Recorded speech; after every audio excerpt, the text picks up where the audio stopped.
હીરાપુર ગામે સમાજ સુધારણા રથનું ઉમળકાભેર સ્વાગત કરાયું। આજરોજ તારીખ 4/2/2024 દાહોદ જિલ્લામાં સિગવડ તાલુકાના હીરાપુર ગામે સમાજમાં ચાલતા કુરિવાજો સુધારણા રથ આવી પહોંચ્યો હતો। ત્યારે હીરાપુર ગામના માજી સરપંચ ગામના આગેવાનો સાથે મળીને રથને કંકુતિલક કરીને રથની સાથે આવનાર મહાનુભાવોનું પણ સ્વાગત કરવામાં આવ્યું હતું।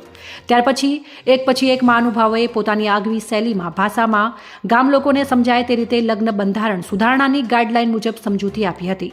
દેખાદેખીમાં લગ્નોમાં આદિવાસી સમાજ ખોટા ખર્ચાઓ કરે છે અને પછી દેવાદાર કેવી રીતે બની જાય છે અને પછી પોતાના પર કેવી સમસ્યાઓ આવી પડે છે તે વિશે વિસ્તૃત માહિતી આપી હતી। આપણા આદિવાસી સમાજના લગ્નોમાં થતા ખોટા મોટા ખર્ચા ઘટાડવા તથા ડીજે સદંતર બંધ કરવું અને દારૂ પણ બંધ કરવો જોઈએ એવું સમજાવ્યું હતું અને જમણવાર પણ સાદી રીતે કરવા હાકલ કરી હતી। દીકરીનું દહેજ પોસાય તેટલું 51,000 ગાઈડલાઈન મુજબ લેવું જોઈએ તેવી સમજૂતી આપી હતી।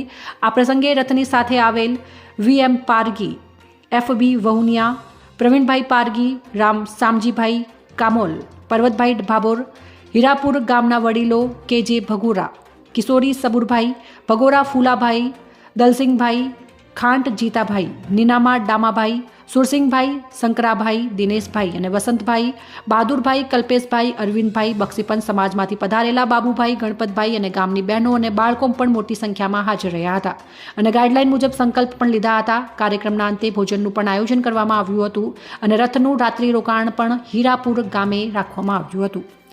અહેવાલ દિનેશભાઈ ભગોરા, સિગવડ, દાહોદ।